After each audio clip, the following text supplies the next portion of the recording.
लेकिन कर्ण की लगन अटूट थी। वह किसी भी हाल में धनुर्विद्या प्राप्त करना चाहता था। कर्ण स्वयं से प्रश्न करते हुए, अगर परशुराम जी ही सबसे महान गुरु हैं, तो मुझे उन्हीं के पास जाना होगा। लेकिन वे तो केवल ब्राह्मणों को ही अपना शिष्य बनाते हैं। क्या करूं अब मैं? हाँ, मैं ब्राह्मण का वेश धारण कर लेता हूँ। गुरु के चरणों में बैठकर विद्या प्राप्त कर लूंगा। कर्ण ने नकली जनेऊ धारण किया और ब्राह्मण का वेश बनाकर परशुराम के आश्रम जा पहुंचा।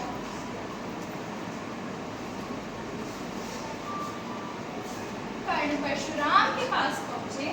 वत्स, कौन हो तुम? गुरुदेव, मैं ब्राह्मण हूँ और आपसे शस्त्र विद्या प्राप्त करना चाहता हूँ।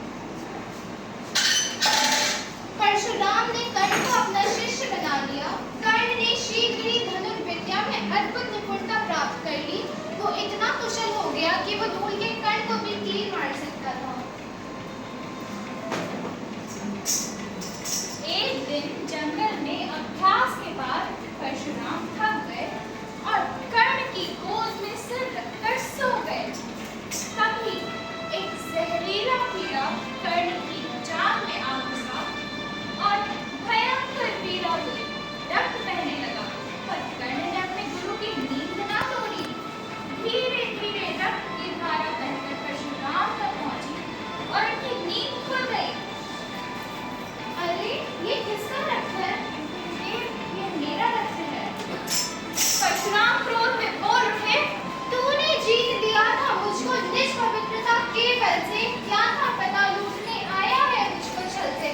सच बताओ, तुम ब्राह्मण तो नहीं हो सकते। ब्राह्मण तो मच्छर के डंक पर भी चिल्ला उठे। इतनी पीड़ा सहकर मौन रहने वाला केवल एक क्षत्रिय हो सकता है।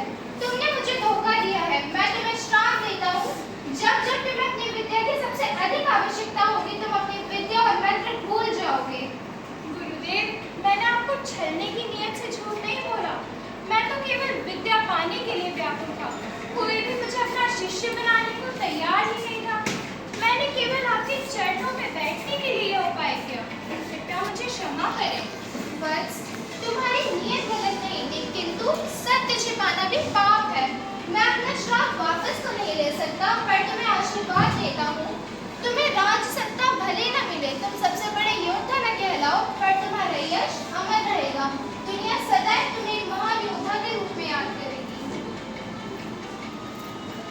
परशुराम के चरणों की धूली लेकर, उन्हें अपने हृदय की भक्ति देकर, निराशा से विकल टूटा हुआ सा, किसी गिरी श्रृंगार से छूटा हुआ सा, चला खोया हुआ सा कर्ण मन में कि जैसे चांद चलता हो गगन में। इस प्रकार कर्ण ने विद्या तो पाई, पर गुरु के श्राप से वह जीवन भर ग्रस्त रहा। फिर भी उसका नाम आज भी महान योद्धाओं में लिया जाता है। तो इसलिए कहा जाता है, सत्य छिपाना भी झूठ जैसा है। विद्या और सफलता तभी सार्थक है जब वह ईमानदारी से प्राप्त हो। इसलिए सदैव सत्य, ईमानदारी और परिश्रम का मार्ग अपनाना चाहिए। धन्यवाद। बेहद सुंदर संदेश देती